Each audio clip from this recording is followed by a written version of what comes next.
মন্ত্রীর গাড়ি ভাঙচুরের ঘটনায় এবার গ্রেফতার করা হলো 5 জনকে। গতকাল যে ছবি আপনাদের দেখাচ্ছি, সিদ্দিকুল্লাহ চৌধুরীর গাড়ি ভাঙচুর করা হয়েছিল মন্তেশ্বরে, এর সেই গাড়ি ভাঙচুরের ঘটনায় এবার 5 জনকে গ্রেফতার করা হয়েছে। দফায় দফায় বিক্ষোভের মুখে সিদ্দিকুল্লাহ চৌধুরী। মন্ত্রীর গাড়ি ভাঙচুরের অভিযোগে পাকড়াও 5। কোন 5 জনকে গ্রেফতার করা হয়েছে, তারা কি কোনো রাজনৈতিক দলের সঙ্গে যুক্ত, কি জানা যাচ্ছে এখনো পর্যন্ত জানবো। নবকুমার রয়েছে আমার সঙ্গে। নবকুমার, দেখো তমস্তি, ঘটনা হচ্ছে যে কালকে মন্তেশ্বরে যে 21শে জুলাই প্রস্তুতি সভা দেখবার জন্য তিনি বিভিন্ন এলাকা দেখতে যাচ্ছিলেন। সেখানে 3টে জায়গায় মন্তেশ্বরে যাওয়ার কথা ছিল মন্ত্রী সিদ্দিকুল্লাহ, কিন্তু সেখানে দফায় দফায় তাকে রাস্তায় আটকে বিক্ষোভ জানায় এবং তার গাড়ি ভাঙচুর হয়। এই ঘটনায় রাতভর ধরপাকড় চলে এবং সেখান থেকে 5 জনকে রীতিমতো মন্তেশ্বর থানা পুলিশ গ্রেপ্তার করেছে এবং তাদেরকে আজকে এই মুহূর্তে তাকে নিয়ে যাওয়া হচ্ছে, কালনা আদালতে নিয়ে যাওয়া হচ্ছে।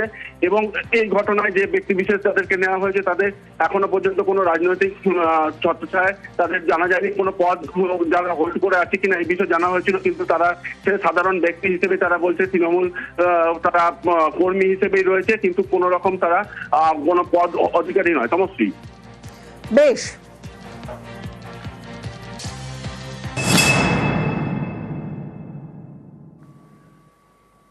25 লাখ কাটমানি টাকা নিয়ে অযোগ্যদের বাংলার বাড়ি। 25 লাখ টাকার বেশি কাটমানি, কাটমানির বকরা নিয়ে অডিও ভাইরাল। প্রথমে সেই অডিও শোনাবো এই মুহূর্তে যারা নিউজ 18 বাংলা দেখছেন। আমাদের তোলার কথা 6,000-7,000 টাকা উঠবে, কাজ করছে না বা টাকা বাড়ি 10,000 করে, তাহলে আবার সেখানে উঠেছে। এবার কথা ছিল 2000 অঞ্চল নেবে, 2000 পাবে মেম্বার, সভাপতি পাবে 700-800, আর 800 সব কর্মীদের ভাগ হবে। তাহলে 110 করে যদি ঘর হয় 2000 করে হলে প্রায় 2 লাখ। তাহলে সেই 2 লাখ আমি সভাপতি 2,70,000, আমি 2,07,000 টাকা সেকেন্ড হ্যান্ড গাড়ি কিনি। এসবগুলো তো প্রমাণ করা যায় না। ধর এই আমারও যখন বলবে যে টাকা তুলেছো, আমি তো অস্বীকার যাবো, কারণ আমি তো টাকা তুলি, বাপি তুলে নিয়েছে। বাপি যদি 3 লাখ তুলে নিয়ে 30টা ঘরে, আমি কি বলবো? আমি তো বলবো না 1,80,000 পেয়েছি। যদি আমার 20,000 টাকা দেখে, আমি তো করে ফেলবো। মনে কর আমি প্রধান, আমার 19টা মেম্বার, তার মধ্যে তুই একটা মেম্বার, এবং তুই আমার খুব খাস লোক, বুঝতে পেরেছি। সব বুথি টাকা উঠছে, গরিব মানুষ দেখে একটা 6, বেশিরভাগ সব 10। সেই টাকার থেকে একটা জায়গায় একটা পাঠ যাচ্ছে, আরেকটা জায়গাটা পাঠ যাচ্ছে, মেম্বারের নামে একটা বরাদ্দ হবে সেটা যাচ্ছে, বুথ সভাপতিকে একটা বরাদ্দ হবে সেটা যাচ্ছে, লোকাল ছেলেগুলো একটা ভাগ দিতে হবে সেটা যাচ্ছে। যেটা সব বুথি হয়েছে সেটা কিন্তু আমি সিস্টেম মেনে যেভাবে অর্ডার ছিল সেভাবে করি, যা অর্ডার তার ভিতরে কিন্তু হয়েছে। তো বাড়ি আর 2টো করে ঘর পেয়েছে, 10 করে নাও। আর যেগুলো খুব গরিব মানুষ 6-7 নাও, যে নির্দেশ ছিল নির্দেশ মতন সব হয়েছে। কারণ 10-5 যে লেভেলে যে আছে সে মতন কিন্তু টাকা ভাগ করা হয়েছে। মেম্বারের যে ভাগ ছিল সেটাও দেওয়া হয়েছে, বুথ সভাপতি ভাগও দেওয়া হয়েছে।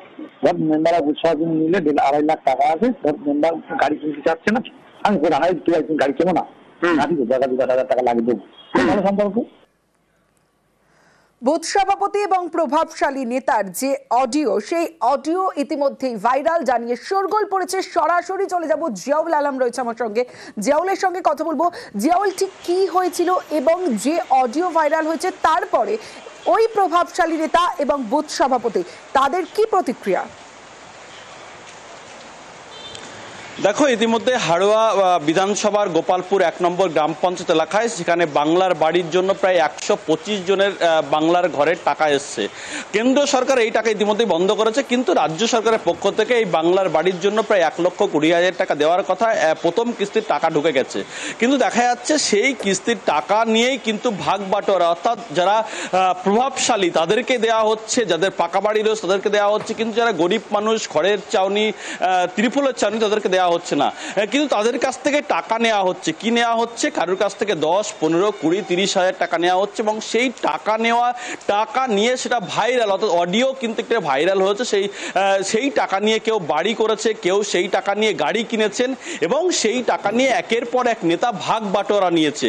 এবং এই যে ভাগ বাটোয়ারার গল্পটি পুরোটাই কিন্তু অডিও ভাইরাল। কার সঙ্গে কার? একজন বুথ সভাপতির সঙ্গে, যে প্রভাবশালী আর একজন নেতা, তার সঙ্গে এই ভাগ বাটোয়ারা নিয়ে একটি অডিও ভাইরাল হচ্ছে হয়েছে, তার কারণ বাংলার আবাসের যে টাকা এসছে, বাংলার বাড়ি প্রকল্পের টাকা, সেই টাকা কিভাবে তাদের কাছ থেকে নেওয়া হবে এবং এটা নিয়মের মধ্যেই রয়েছে নাকি, অর্থাৎ প্রভাবশালী বা এবং শাসক দলের পক্ষ থেকে এই টাকা নেওয়ার কথা তারা ঘোষণা বলছেন এবং সেই টাকা নিয়ে তারা কি করেছেন, কার কোথায় দিয়েছেন, সবটাই নিয়ে কিন্তু একটা অডিও ভাইরাল ইতিমধ্যেই হয়েছেন। কিন্তু যার অর্থাৎ অডিও ভাইরাল হয়েছে, অর্থাৎ যে দুজনের অডিও ভাইরাল হয়েছে তারা তো তাদের অভিযোগ অস্বীকার করেছে, কিন্তু ময়দানে তো নেমে পড়েছে বিজেপি।